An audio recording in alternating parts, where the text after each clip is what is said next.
Hello and welcome. My name's Tom Wallace and I'm one of the partners here at Florida Funders, and welcome to another edition of our Florida Funders podcast. So one of the things we like to do at Florida Funders is learn. We're kind of obsessed with that, and one of the fun things about being both an investor and an entrepreneur is you're always learning. There's always something new to learn, somebody new to learn from, and I'm very excited about our guest here, who I will be introducing very shortly. But for those of you who are new to Florida Funders and aren't familiar with us, we're a cross between a crowdfunding platform and a venture capital fund, or now funds, and we're focused on really finding funding and helping build the next generation of Florida technology companies and beyond.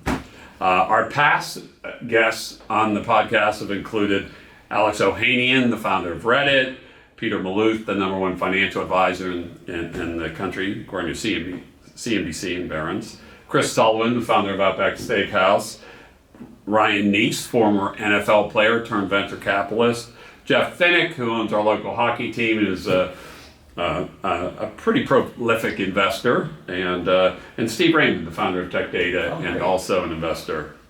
And Arnie, I know you all know all those guys. So today we have an opportunity to learn from somebody who really covers both sides, somebody who has a great story to tell, a founder who has been an entrepreneur for decades, and somebody who's also an avid investor. And so before we do that, but just a couple more things about Florida Funders. We were named by PitchBook as the most active VC in the Southeast in 2019, and we're named by Business Insights as the most active tech investor in the state of Florida in 2019. We like to say we're on a mission to change Florida from Sunshine State to Startup State. So with that, Arnie, welcome. Arnie Bellini is our guest today. I've known Arnie for probably 3 decades, 30 years or so, showing our age a little bit here. But Arnie, welcome, thanks for coming in, and why don't you introduce yourself to our audience? Yeah, I'm Arnie Bellini. I founded ConnectWise, a local tech company. We sold the company to a Silicon Valley private investment firm about 2 years ago, and it was the first billion-plus sale of a tech company in the Tampa Bay area. But I think the thing that we were most excited about was that we created 70-plus millionaires. Yeah, that's fantastic. And so, and a lot of those people are still with the company, but a lot of them have gone off and kind of done their own thing, and they're in the startup world. So pretty exciting. It's what we wanted to do because, you know, I studied Silicon Valley, and I'm a big fan of Silicon Valley, and it's such this, quasar, shining thing out there. And, the way it started though was very simple. It was with, Fairchild Semiconductor. And that one company from that spun off Intel, spun off Hewlett-Packard, spun off. And so it's just, you have to have that seedbed. And one of the things that I think is exciting about Tampa Bay, and one of the things that we wanted to do, was to actually help create that seedbed. And I think we've done a pretty good job of that. But I love what you are doing and Florida Funders, and that's why we invest with you as well. Because we're all interested in trying to create that seedbed, and it's really starting to happen now. Yeah, it's all about creating the tech ecosystem, and we'll get into that more. But I want to go back to your story. Like, how did you start your company? Your business partner is your brother, right? And I think that's having a brother that I can't imagine being in business with would kill each other for sure. I got to hear the dynamics. How do you guys tell us from the beginning? Well, I mean, we're a large Italian family. You fight, you get along. You do both, right? Yeah. And so David and I. And you're older than him, right? I am, yes. And so David and I have always, we shared a bedroom as kids. It was just, we were always close. We always found a way to get along, and we always complimented each other in many ways. Mm-hmm. And so, and who could you trust more than your brother, right? At least in my case, that was the situation. So it really did help us build a business very quickly, because it wasn't just leaning on myself. I knew I could rely on him. And so that partner. Yeah, really just, What's the age difference? 2.5 years. Yeah, 2.5 years, So when you guys started, did you ever envision that you would be building a company that you would sell for over $1 billion? No. And you didn't start as a software company either. Why don't you tell us about that? No, we started in the Tampa Bay area. We actually started we had a funny startup story. Our startup story started literally on the 29th floor of the Park Tower, which is, I believe it was the Likes building. It's one of the largest buildings downtown. Anyway, in '73, it was the largest building in Florida. Mm-hmm. Imagine that, right? Our family moved here in the same time frame. My father got a job, was working with IBM. He opened the branch office here in Tampa Bay. Okay. And so we were always a computer sort of family. Price Waterhouse, my first job out of college, was in that building. And on the 29th floor, we convinced our partner to buy one of the first PCs in the Tampa Bay area. And we would just sit there all night playing with that thing. Because our day job was working on mainframes, and we're standing in line with our tapes, and our JCL cards, and just, it's almost like, the Seinfeld episode of the Soup Nazi in a way. It's like, you better have your ducks in a row when you get to that window, otherwise your job's not going to run. If your job doesn't run, you don't have anything to do. And so for us to be able to put a diskette in a PC and have the whole machine under our total control was just magical for us. And so, our night job was, or our nighttime training was like, how can we totally understand everything there is to understand about a computer that we have total control over? Daytime job was working on mainframes at Price Waterhouse as a consultant, and so. Yeah. Well, one of the things we talk about is, there's these game-changing technologies that come along like every decade or so. And in my case, and it sounds like yours, the first one was really the personal computer, the microcomputer. If you think back on it, and many of you, our listeners probably weren't even alive back then or weren't in business back then. Up until that point, the only people that had access to computers were large corporations, universities. Mm-hmm. It took, IBM dominated, DEC equipment corporations, company like that. And it took teams of people to program these. So you had to have all these geeks, took forever. And then the PC comes out in the late 70s, early 80s, and all of a sudden, every small business can have a personal computer. Every home can have a computer. And the software to use it is relatively easy. You don't have to be a programmer. You don't have to be a geek. It changed all of our lives. It did. And so I quit Price Waterhouse. And my father was so upset. He's a branch manager in town. He's saying, why did you quit? I said, because you guys came out with the PC. And this could change the world. And he goes, no, Arnie. He goes, you don't understand. It's for the hobbyists. That Apple company out of Cupertino, we had to put something out. We had to have something down at that low end. But we're going to sell maybe 5,000 of those globally. Oh, Stay with Price Waterhouse. So, that was our kind of split point there. He did come back much, much later and said I was right. But it was really an interesting story for us. So, yeah, that first PC is what it infected us. It was like a virus, and we just couldn't get over it. It was like, no, we've got to be able to put this out there. And we started implementing, accounting systems in small businesses all around Tampa Bay. And well, now at first they didn't work, right? At first they weren't networks. There was that. There was that. They weren't networks. They were not works, right? And so we're trying to make these networks, these not works, become networks. They try to make them work. Corvus. You'll remember these, Corvus, and anyway, I don't want to go down memory lane, but nothing was standardized is the point, right? Nothing was standardized until, Metcalf and his boys literally just put out the Ethernet standard and sort of made it open source, and that was really smart. Yeah. So, that standardization is what brought all of this connectivity that we now have into reality, right? So you're putting in accounting systems into small businesses. You sold hardware too, right? Yeah, we sold hardware. Yeah. And so back then, I think we were called VARs, value-added resellers. Now they're MSPs. The whole. Well, we're still doing the same thing. We still have that same business up and running in town with our same client base, doing the same things. Now it's changed over the years, right? Yeah. But you just keep following the technology, and you just keep, helping small businesses getting the most dollar and most profitability out of every one of their investments, in technology. And that's just the game that you play, which brings us to a lot of investment in security these days, right? Yeah. Yeah. Well, we'll get there, but our story was, this business that we built was so successful that we said, we got to find software to run this thing, and we looked and we looked and we looked. And there was really nothing that fit us. And so really, out of necessity, we said, we're going to have to program this thing. Well, I had been a programmer, so I started programming it. And what year was this? This was like 1980, '89. Because you were in business for quite a while before you did.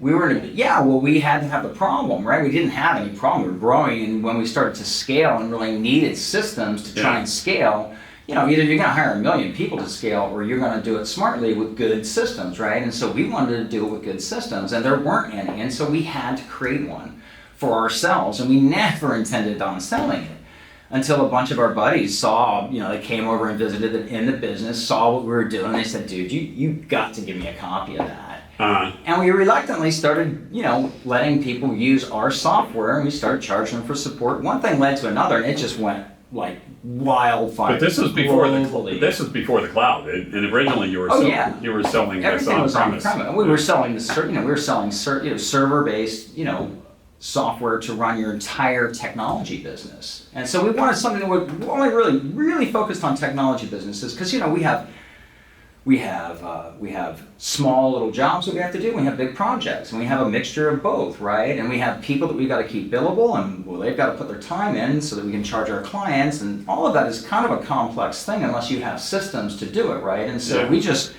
figured out all the proper algorithms for that, and we started basically building our best practices into the software. Yeah. And that's what really sold it, because once you were on our software package, if you were in the technology business and implementing networks or helping out small to mid-sized businesses, they're called managed service providers today. Yeah. Managed service providers, it became a worldwide phenomenon, and we just started selling globally. So all of a sudden, it's like we went from we're never selling this to like we're selling it. Well, that's what I want to ask you about, because that's a big shift. I mean, I've watched this movie a lot over the years where a company is a services company, because that's basically what you were, and then you became a software product company. It's very hard to do both those things well. When was the tipping point when you realized that, hey, we're really more of a software company? That's the big opportunity here, not really being a services company and not being an MSP. Sure. Well, that was that. Honestly, it was when you might not remember this, but you were our actual first sale of software. I remember that. So when you were running BrainBuzz and Dan Doyle was the CEO, somehow Dan and I got a connection, and he really challenged me to make the software what it needed to be to run BrainBuzz. Mm-hmm. And that was an interesting exercise, but it was our first sale, and it was a big sale, and it was an important sale, and it gave us the legitimacy that we needed, and it gave us the confidence that we needed. And so I just want to connect the dots. I didn't remember that. I remember that. We were your first contact management system. Yeah. You replaced us after a couple of years. I was gone then. I only spent about 18 months in that business, but still, the software side. It's kind of like the tail's wagging the dog, right? I mean, this is the smaller part of your business, and that, Mm-hmm. Yeah, sure. That's where brother comes in real handy, right? So that's where David and I said. I told David, David, look, you could run this, the value-add reseller managed service practice. You could run this with your eyes closed. We don't need to both run this. I want to try the software thing. Let me just see. We've got a lot of people interested in it. Let me see if I can make this thing work. And he laughed at me. He told me, you're crazy. You got to have like $5 million to start a software venture. And I said, I don't know. Let's just see what happens. And one thing led to another, really. But that's how we were, I was able to totally focus. And then he totally focused on the legacy part of the business. And so it worked out great. Yeah. Worked out really well. It did. All right, now I got to interject this. So I understand you're a swimmer. Yep.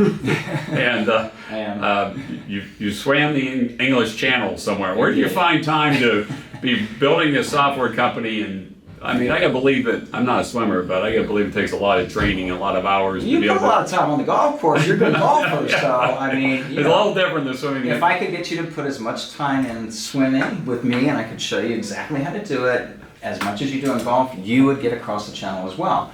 But it was kind of that thing. It was me saying, can I actually do it, right? If I channel my efforts into this, can I actually do it? I was already a swimmer, but I wasn't a long distance swimmer by any means. And, I always like to have, and this is great, I think, for founders. As a founder, you can be completely consumed, and often are, by your business. Sure. 100%. And so the English Channel and other challenges that I've put in front of myself, that was just one, but other challenges that I've put in front of myself, literally annually, I would put a major physical challenge out there for myself to accomplish. And I had to accomplish it just like I had major goals with the business, right? So it helped me stay balanced. And I always thought an important part, it's hard to stay balanced when you're a founder. Sure. You've got a company that's just growing like a weed. It's like you want to put everything you have into it because you're just watching it grow, watching it grow. You have to stay a little bit balanced. And so, because typically founders are such A personalities, at least I know I was and am, I needed something to balance me out. So I chose the channel because I didn't know if I could do it. I was afraid of doing it. And I said, well, yeah, and this is the perfect reason to try to do it. And how long did it take you to? I'm slow. Not, I mean, like your time. I mean, not like it. Was this did you do it in a year? Like you said it in January 1, I'm going to do this, and by the end. No, I'm not that slow. It only took 17 hours. No, I didn't mean it that way. But I mean, you decided January 1 that year. No, it takes 2 years to train to swim the channel. I is what I was told. Now, I tried to do it in 6 months, and they told me. Of course you did. They told me. Anybody who knows Arnie would know he tried to do it in 6 months. I thought, why not? If I put my time in, but they say, well, the main thing is, and that's this interesting part. The hardest part of the channel is actually first of all, it's 21 miles. It swims like 30. But the main thing about the channel is that you need to get your body acclimated to cold water because the average temp is like 62 degrees. And you're in a Speedo. No, right? You're not wearing a wetsuit. You're not allowed. Oh, God. If you want the certification that you actually swam the channel, you're not allowed. And so I actually was trying to become the 50th person over 50 to swim the channel because I saw it. I was like, oh, this girl did it. She's over 50. Oh, we got 47. It was literally that season. It was like it was ticking off 47, 48, 49. I was like, I needed my day. I needed to get in the water. Anyway, I was hoping ESPN would call. Come on, 30 over 30. Why not 50 over 50? They didn't call you? Never called.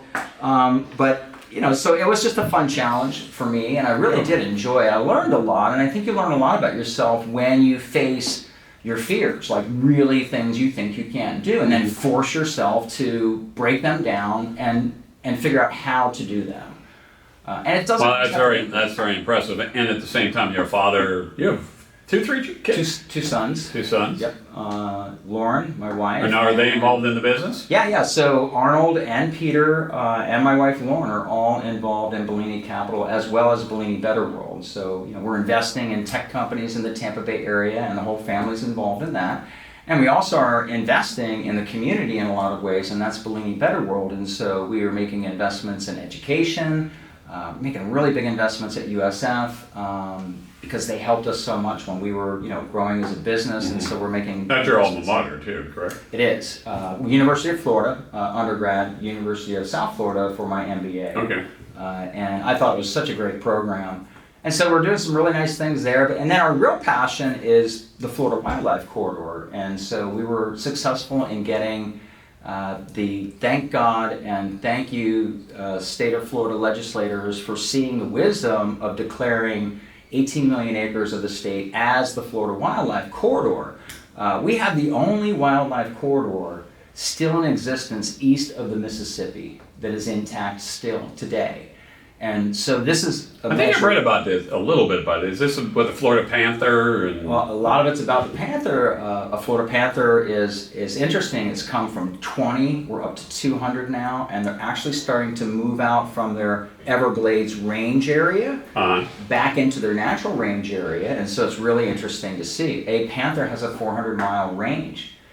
So when new males are born, they're really not welcome in the male's 400-mile range, right? Yeah. And so they kind of get shoved out. So it's interesting. I have seen panthers. How did you get involved in this? We found a panther. We had a panther in our backyard in Tampa. Was the very first thing that got me really interested. Yeah, we literally had a panther living in our backyard. It was one of the males that got pushed out and somehow made his way into our backyard. We have about a 100-acre floodplain on a lake there, and so yeah, they got in there. Okay. That got us interested, but I think the real thing was also watching the Last Green Thread video on YouTube. Is about 3 explorers in Florida that took a trek from all the way from the Florida Keys all the way up into Alabama, Georgia. Yeah, one of them's the photographer. What's his name? Carlton Ward. Carlton So Ward. Carlton Yeah, Ward Jr. And so we're working real closely with Carlton Ward and Mallory. Love his work. Mallory Likes Dimmitt was one of the others, and then Joe Guthrie was one of the others. So we've brought Joe Guthrie back from Georgia. He's doing bear work. He's doing large carnivore work with the panther and black bear in Florida now. So we've got him on a grant coming back down here. Mallory's now the CEO of the Florida Wildlife Corridor Coalition, and Carlton's out there taking photographs and talking to senators, and we're taking it to the federal level as well. And so there's a lot of interest in creating a national corridor sort of concept. Wyoming has a corridor, and so Florida's actually working at the federal level to get recognized as a corridor. And we're trying to get some of those Biden bucks down here in Florida. Yeah. It's a great green infrastructure plan. Just having the corridor is a really important part of a green infrastructure plan in the state of Florida, because 60% of that land is where we get all of our water from, and that is going to be the biggest constraint on the state of Florida going into the future is water. Where are we going to get it? Yeah. For the 30 million people that will be here within 10 years. Yeah, that's interesting and exciting. I want to go back to your entrepreneurial journey for a second, because you've done something that I think a lot of our founders want to do. You've built a software company into several $100 million of revenue, exited for over $1 billion.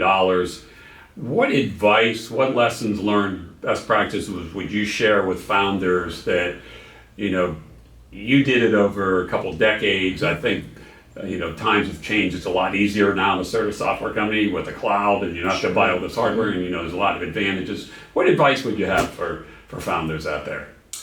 Yeah, well, the first thing I would say is what we talked about earlier is maintain balance, because it's a long journey, and so you have to be balanced in that journey, right? And that means you can't lean on one foot or the other foot too much. I mean, you literally need to be balanced in your approach in the business and also in your life.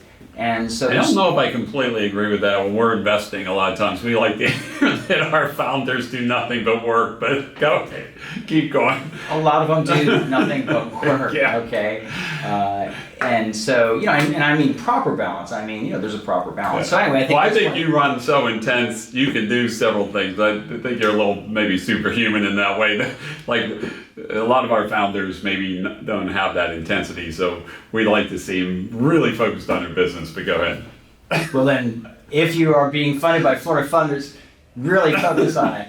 But I think here's the natural thing. Founders naturally focus everything on it. We have to tell them sometimes to pull away, because if you put 14 hours into focusing on your business every day, that's not going to be a good 14 hours, okay? Yeah. I'd rather see you give me a good 10 hours and take those other 4 hours and spend it with your family and get some exercise, right? Yeah. So get your blood moving, so you're going to have a good, healthy brain for those 10 hours that you really need to be focused, or 12, sometimes 14.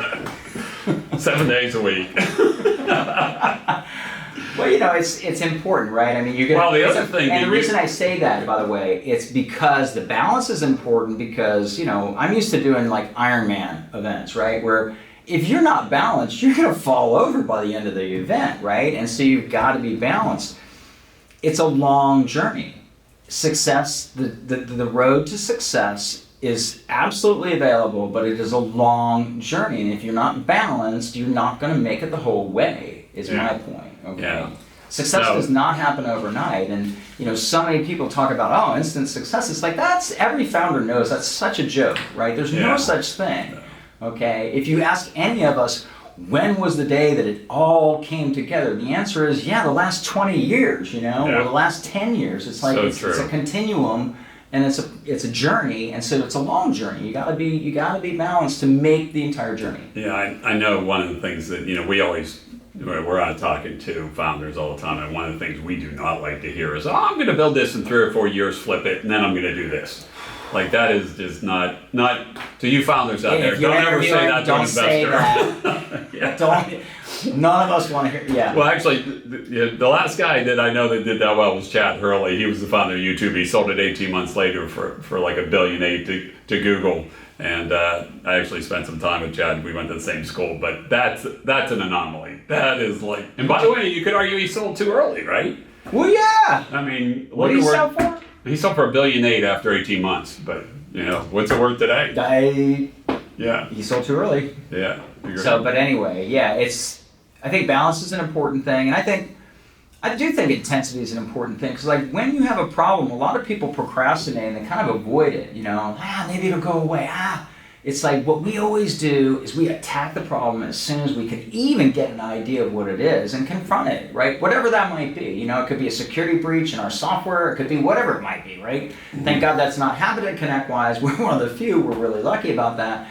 But as a business, I think you have to attack your weakest point. You have to be focused on that. And that's not the funnest thing to do, getting up in the morning and thinking, where's my weakest point in my business and what am I doing about it today? But I think that's an important thing to face up to. And I think that's one of the reasons why, like English Channel, all these things, it's like very fearful things. It's like, well, running a business and being a founder is a fearful thing. Sure. And you better get used to it. Yeah. Only the paranoid survive, right? Isn't that what Andy Grove said from Hill? Okay, so you have this huge exit. You're doing a lot of great work in the community, a lot of philanthropy, your wildlife initiatives, but you're investing. Yes. And you're an investor now. Absolutely. How's that going? And tell us a little bit about that. And what kind of investments and things are you looking for that excite you? Yeah, so we're looking for unique positions, companies that have unique positions or situations. And so one of them that we've invested in that we think is really interesting is Markson. And Which is also a Florida funded portfolio company. That's great, okay. Yeah, and so, you're right. And so I think it's a fantastic technology. Beck and his team. And Beck and his team have got a really great concept. I mean, when you think about 3D, when you think about the world we're living in today, where if you wanted to buy furniture, it's like, what are you going to do? You're going to go down to a rooms to go and look at each one of them? It's like, wouldn't it be easier if you could just do it online, but if it was a good and accurate and pleasurable experience, actually just dragging and dropping chairs and sofas and pictures and little accessories into a room and going, I like that, and hitting a button and having it go to a shopping cart. That's cool. Yeah. And so the fact is that they've done a really good job of really focusing on that user experience, and that's where they're going to win big, really big. Well, I always find, I built a house about 8 years ago, and these interior designers would come in with a splotch like this big and say, imagine this is your tile on the whole floor, your ceiling. I can never do it. So Markson does a great job, and they're really focused on that whole home goods space of, enable you to virtualize and visualize that through augmented, or actually I guess it's more VR than augmented reality. Visual reality, and so it's really cool too, because they literally, because it's been so successful, it's now, you see it spilling over to outside decks. It's now perfect for designing an outside deck, so Lowe's is picking it up, and Lowe's picking it up, well, Home Depot's got to pick it up, so it's just a great scenario. They're really on fire with a product that's unique and has many patents, and so that's a pretty cool product, I think. Yeah. So very cool things company. like that. Located right here in St. Petersburg. Mm-hmm. Yep. So that's very cool. NAC is another really cool company for very different reasons. It's I think it's very. NAC is virtual tutoring to college students by college students. So it's a peer-to-peer sort of tutoring, and it's an interesting company, interesting founders, but I think a very needed sort of technology for today. And University of Florida has picked it up, so has University of South Florida, and it has made an appreciable difference. So we're actually getting KPIs to see like how much is it moving the needle on GPIs. And so it's, what we're finding is that students who are struggling and maybe and usually those are the students that have to work a job and they're struggling. This is a great product for them because it actually helps these people who might get D's, get C's and B's and still stay employed, get over the hurdle, get a college degree and move on to bigger and better things and opportunities. And so I think that's a really great product for that reason. Yeah. As you look out there and across all these technologies that are coming on, we mentioned augmented and virtual reality, artificial intelligence, 5G is coming up, autonomous vehicles, cybersecurity. You have an extensive background on that. What excites you the most out there about what's coming on mainstream here in the next few years, coming 5-10 years? Yeah, I think the answer is all of what you said, because the fact that it all can now be integrated, right? I mean, think about the network effect of one piece of information connected to a second piece of information. Well, that's useful. A third piece, a fourth piece, because once you start connecting that many things, all of these things will be connected to the internet. So imagine artificial intelligence combing through data, just volumes of data from sensors and switches and gauges that are feeding everything into it, say from an oil refinery system or from an oil pipeline, None of that stuff is going to be an unknown issue anymore. They're going to know what's happening inside of a power plant, inside of a refinery, along a pipeline of any sorts. And so those kinds of information is going to give us a lot more control over networks that constantly are going haywire. Mm-hmm. So I think that's one of the things that's exciting. But the fact that you start putting all of this information... That plays in the whole Internet of Things. I didn't even mention that. Yeah, well, when you put all of this together, that's what's going to be really cool. But then the real beauty of where we've come from is we've digitized everything. So like all the knowledge of the world, not all of it, but most of it, we've digitized most of the knowledge of the world. Well, now you can actually go comb through that. Now we're adding all the data and sensor from real-time events into the same place. So it's kind of the infinite possibilities of what you can do with, say, artificial intelligence and or other technologies that are now on the fray with all of that data, but there's going to be some constraints. And one of the constraints is, well, we've got all the data now and we're getting more and more of it, but we've got to secure it. And until we can secure it, we don't get to really move this equation much further forward, because the stuff that we're now getting ready to do with data is so important, so sensitive, and so secure that if we can't secure that, we really can't, with good conscience, compute it and create algorithms on it. And that's where the real line comes on artificial intelligence, because that's a national decision, nation by nation. So is every nation going to have the same set of ethics? I don't think so. Mm-hmm. I don't think Putin's going to have the same ones that we do, but yeah. No, the security thing is going to play into everything, right? I mean, if you have all this data, you have all this stuff, and if you can't secure it, not only is it an ethical decision, it's also a financial one. I mean, because every company's facing that, right? Yeah, and everyone has to. And I think really the big, and what is the real constraint on security? To me, is the cost of security. The cost to secure your network, your data, it's too expensive. I mean, unless some people can come up with open source solutions and start crushing the price of security, we're going to be in a world of hurt. Someone's got to come up with a very affordable security solution. And I think it really requires a security orchestration and automated response system, a SOAR. And I think it requires an open source one that everybody then integrates to, because we didn't get anywhere with the internet, honestly, until Ethernet became the standard. Okay, mm-hmm. We didn't, okay, and it's going to require the same thing in security before we ever make any advances.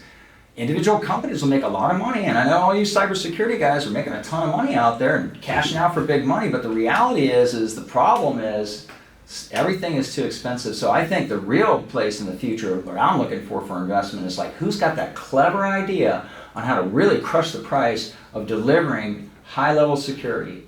Interesting. Arnie, this has been great. What a great story you have.